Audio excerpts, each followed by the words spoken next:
Good morning, it's David Weegenaar here. This is the session for week 29, number 4.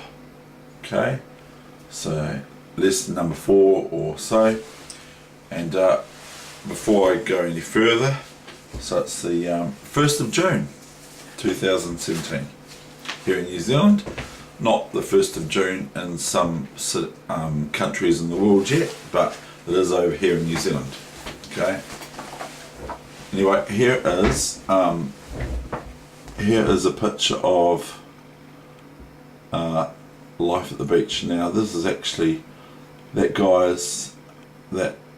is on your right and on my left, but on your right has got St Kilda on his togs, written on his togs, and that's where I come from, St Kilda, Dunedin.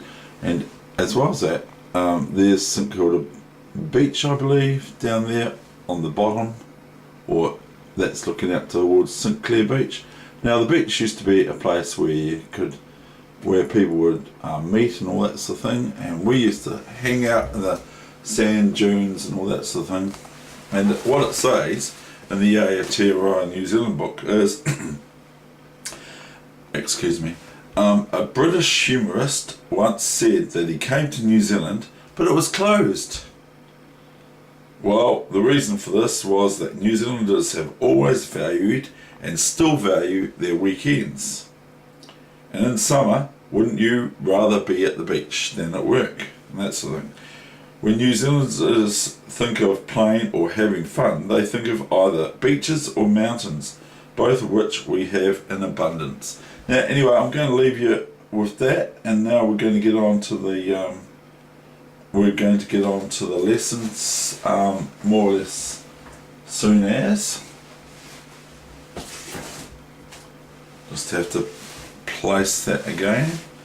Yesterday I played two games of chess, and I played some lightning games too.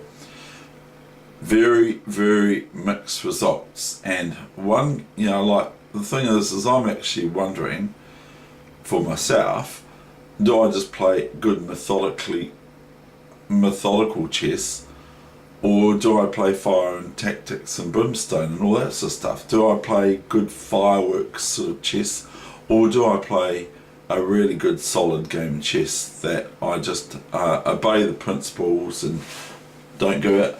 I actually got beaten in my F5 French. I just got cleaned up, and it's like this player though, it probably suits him because he's a little bit older than I am, and it probably suits him playing against my F5 French, because he just he's very, very, very tactical. I mean, like some of the tactics I can't even see that he plays. He's a real tactician, and so he's a player that you can't say from Canterbury. He's a player that you can't say you've got a winning position against, because he has beaten the best, me. No, I'm just joking.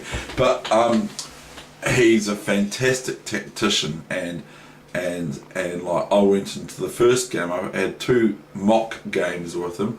We had the clock ticking because he was not going to be playing his game for the day because his opponent didn't arrive or something like that, or he had to buy or whatever, I'm not sure. So he and I decided in our infinite wisdom to have a match game, and he said, "Oh no, I don't need to use the clock." But no, I said no. I sort of overruled there, and so we played 2 games. And the first game I was black, of course, and I lost that quite quickly. It wasn't very long at all. It was just really embarrassing, And the other day, a friend of mine was saying that I think he can be a grandmaster. Well, if he saw this game, no way. A grandmaster doesn't play like that. So, but then the next game I played him, and like, it's still tactics galore from him, but I just played a really nice game, and it was a Penhoff Botvinnik attack. Now here I'm just going to show you a picture from the book, from the Golden Treasury of Chess book, the Golden Treasury of Chess, and I'll just read it. These famous players competed in the Vienna Congress 1898, so that's 119 years ago.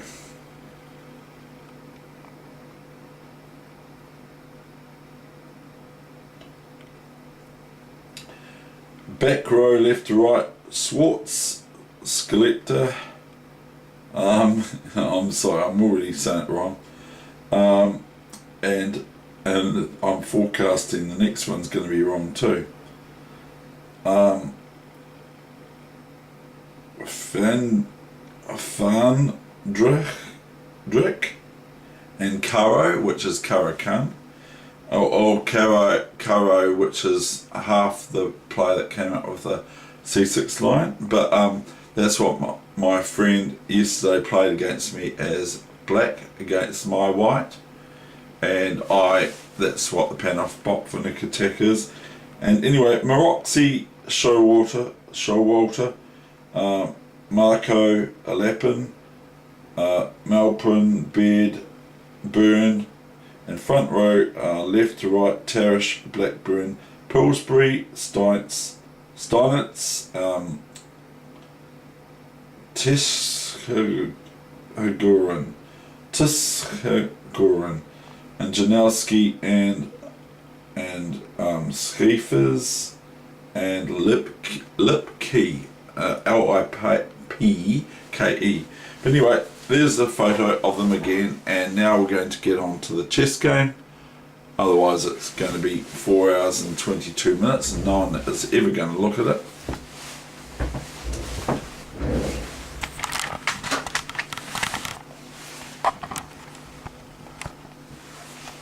And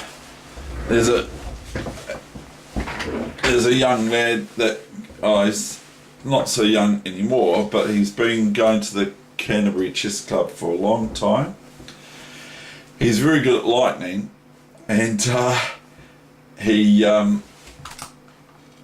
say, here's the champion, and he just gets a real glow on his face and all that sort of stuff. I say, here's the Canterbury champion, the Canterbury chess champion, and he just really loves it. And got to coach the juniors there yesterday.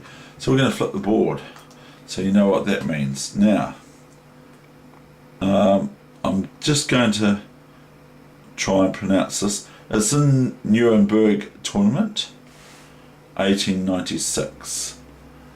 So it's 121 years ago.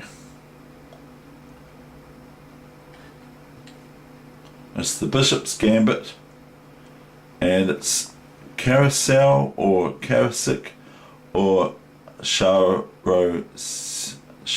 I'm probably saying it wrong, but anyway, this is against, sorry Heather, Dr. Emmanuel Lasker is black, and so that this opponent as white is, it's R.CHAROUSEK. Here we go. E4, E5, good moves. I've got my reading specs, I've had my Pam's coffee. F4, the old King's Gambit. EF4, Bishop C4, and that invites this move here, because the pawn can't move here, or can. Real quick analysis, chop, here, check, with the queen, here, queen check, etc. And the king has to go here, queen can take here, etc. Then the king can only go here really, or it can't go anywhere really. That's horrible. If it goes here, the queen takes the bishop, and then the knight if they like, etc. So, but that's just a bogus line. So white just goes to the side cushion here. New main line, you should know that, computer. You're a computer, you know these things. G5. This is Emmanuel Lasker here playing. It's amazing how many times I say things like yesterday's game. I said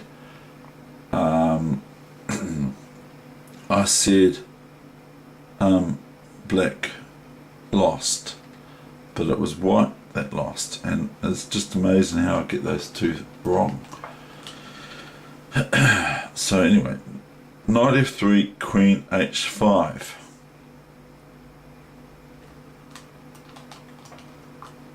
h4. Bishop g7.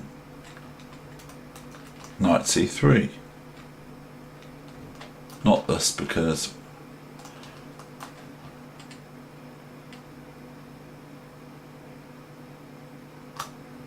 and not this because of queen takes, queen check, and not this because of queen takes, rook h1 check.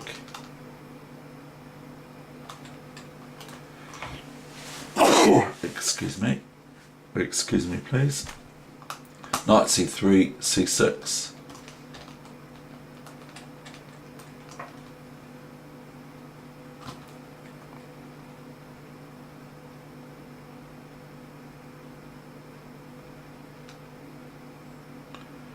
Something's going on here. This is the bishop's gambit, isn't it? Oh, yeah. No, I've done this completely wrong. Very, very sorry. I have to go. We'll go back to the start. E4, E5. I just thought, what's going on here? This is weird. So it is the king's gambit, and it is this, but then this line is happening. This is the new main line. You should know that, computer. You're a PC. You're a computer. Bishop takes d5, queen h5. So sorry about that. Didn't do that on purpose. Knight f3, queen to h5, h4. It's not really threatening anything, is it? h4, bishop g7. Knight c3, c6, because before it said bishop to bishop 4, and I thought, well, the bishop was already there, so that's why I thought there's something wrong with this. Bishop c4, bishop g4. Pawn to queen 4, or d4.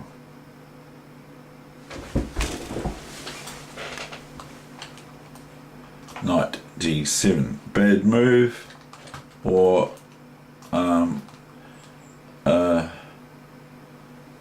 it's considered not the best move. They give h6 is better. Knight d7, king f2. Bishop f3. Now it can't take here like this. Well, can, but see, the bishop can just take the pawn, even though the queen's attacked.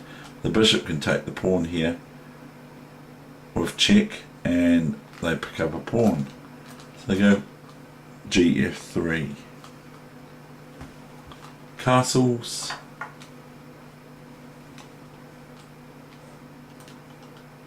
Pawn takes pawn on g5.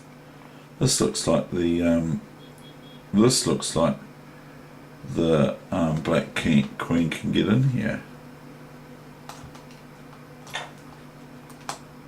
So white plays knight e2, prevents the the queen check here, and also threatens this with the bishop, and that would be, the bishop would be developing with a threat.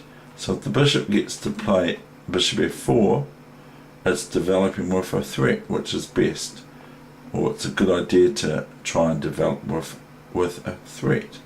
And here the threat is bishop takes g5 next move, so black would have to react to that stimuli.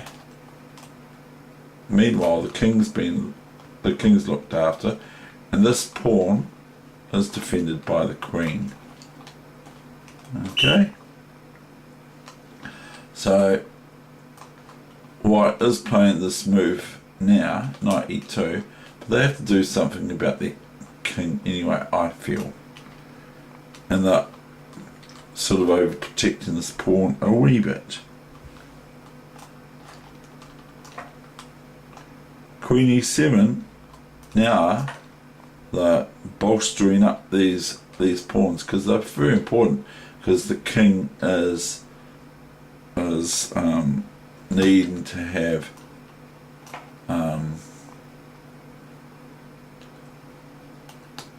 so we can't take here, we can, I'm not saying you can't, but what would happen is this, what else, and queen check here, and black is in a superior one position, because this bishop is now going to be taken next move, etc. But you have got this, David, so you have to look at it a bit clearer. Then we've got this, and so it's all over after that. What else? Or moving back, because now black is threatening bishop takes d4 and queen c4.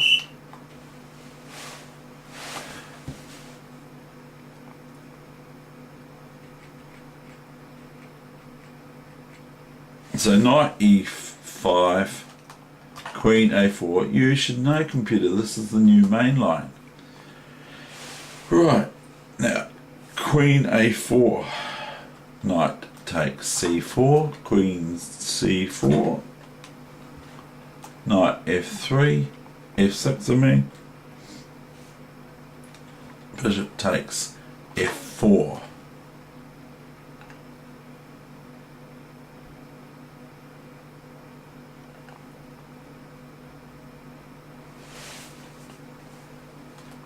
Knight d7. Nice and quiet, isn't it? Queen a4. a6. Can't really defend it any other way satisfactorily, because the king can't move here. Okay?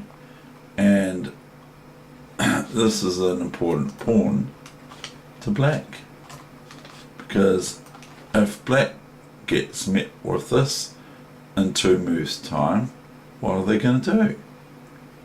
If knight back there, then just queen takes knight, check, king d7, I can show you, play a mock move, and another mock move,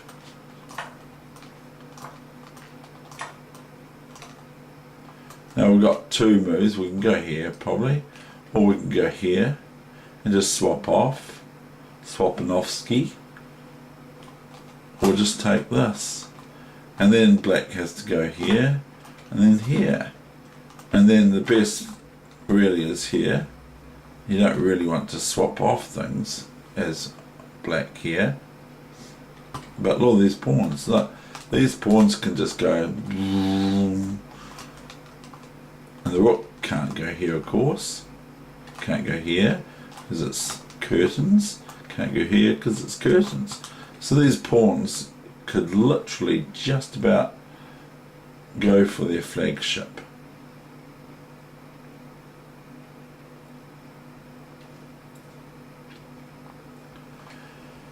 So anyway, we're back to the main line.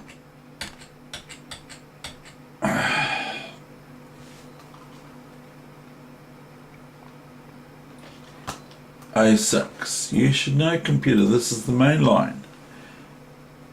And then we've got this wee little tingly move for black to mate, which is threatening just the queen c7 checkmate. So white's also at the same time making black defend their queen side, which is where the king is. It's a bit confusing, isn't it? They're making black weaken their pawns by already these pawns have been weakened, and so they're sort of nibbling away at black's king. So came knight f8 to defend queen c7 checkmate. So here it's just simple that's checkmate threat. Okay, so we've got knight f8. Oops, not that. Knight g3. We're not going backwards, we're going forwards, onwards and upwards.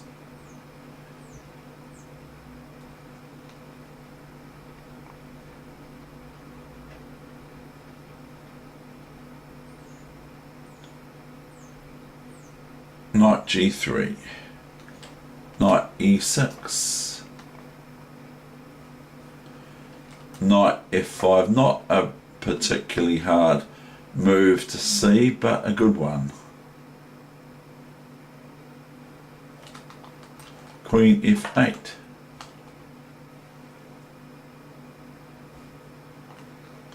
And the bishop just drops back. No rush. Dave would like to rush it, but there's no rush. Rook d7. Now black has somewhatly developed, but if we just take a look at this position, we've got 6 pawns versus 5 pawns. Black has to be on the lookout for these marauding this marauding diagonal that white's got for their bishop. It's a very strong bishop. The knight is well placed here, and the king is reasonably safe.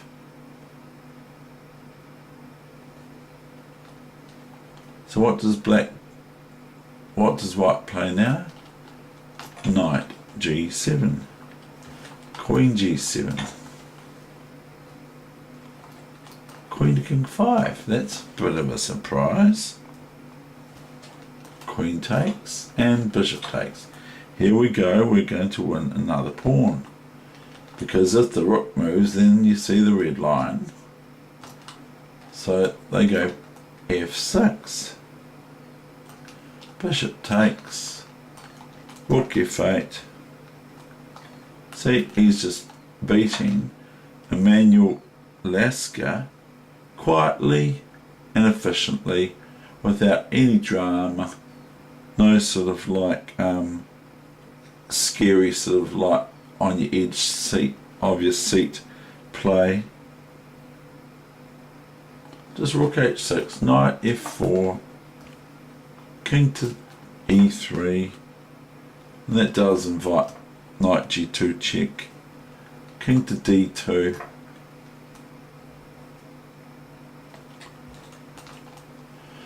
rook df7. Now white has this, e5, knight f4, and now this other rook comes and swings in and says, hey, what are you going to do about your h-pawn now?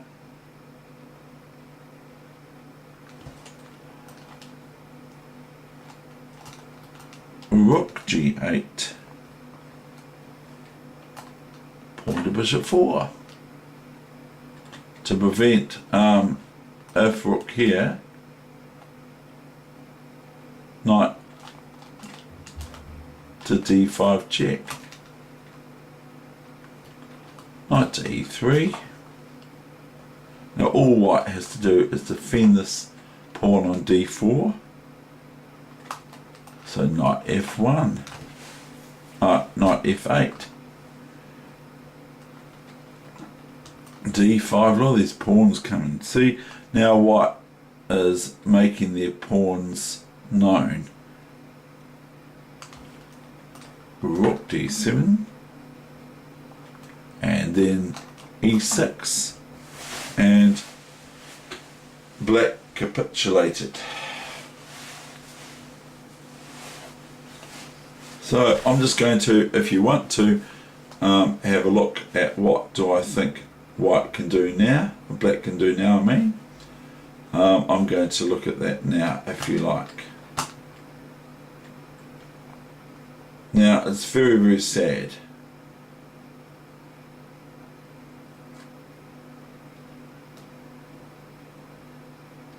Because after the rook goes somewhere, where does the rook go? Okay, there's a few places it can go. It can go here, and white is not going to probably be met with knight e6, because then white's going to be a clear piece up, and it's the black squared bishop already still. So where's the rook going to go? If it goes here, then this is the move for white. And the black rook finds itself without scope other than sacrifices or rook back to d8.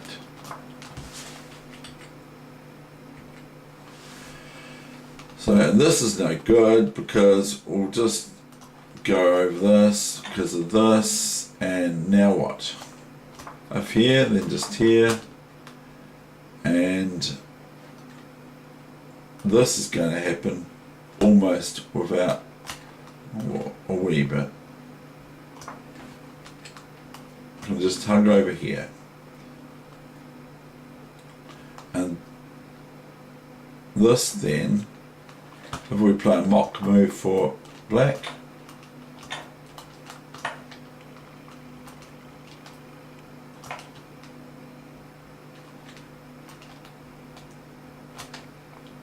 queen please, forces this, in my opinion. I might be incorrect.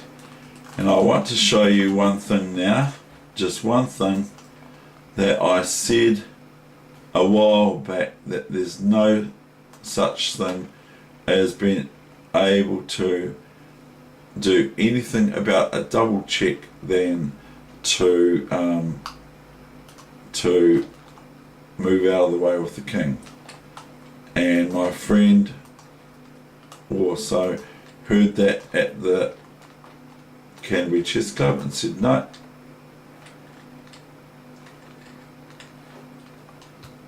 White's to move.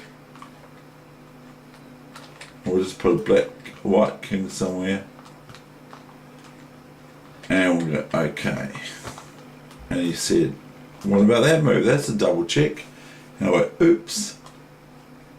So the offer of, I said to some people yesterday at the Canterbury Chess Club, the offer of $100, if someone could show me that, I'll be stunned. But this is not what I'm talking about, because this is a silly move. So the only reason white would play that is just to prove a point, which it does. And so, but notice if it was a knight, okay, and this is a king here, the black king's here. I'll show you that real quickly.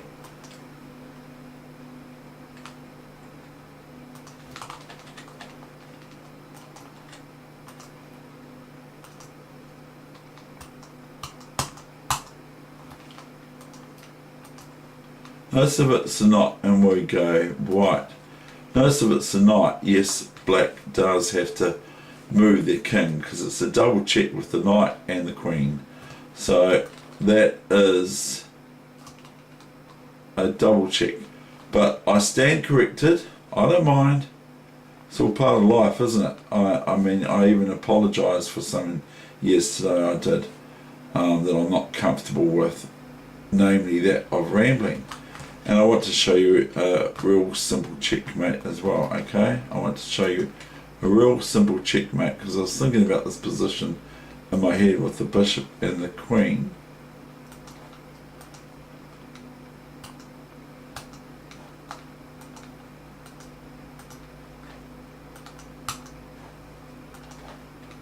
And also the chess tournament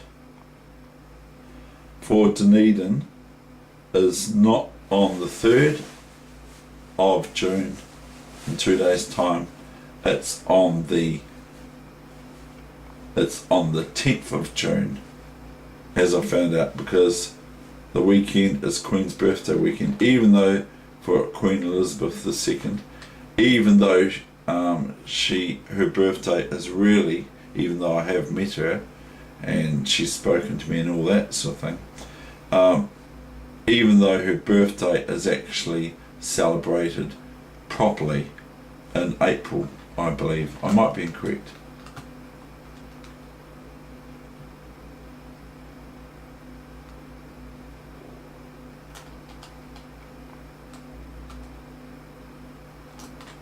Now I thought of this, okay? Now this check here, okay, black to move, okay? Check, and if white doesn't lose their bishop on Queen, King e6, King here, then Queen here is checkmate. That's the end of my session. I hope you enjoyed my session. The weather's a wee bit sort of like, I'll just go Crusaders, and that's David over and out for today. Thank you very much.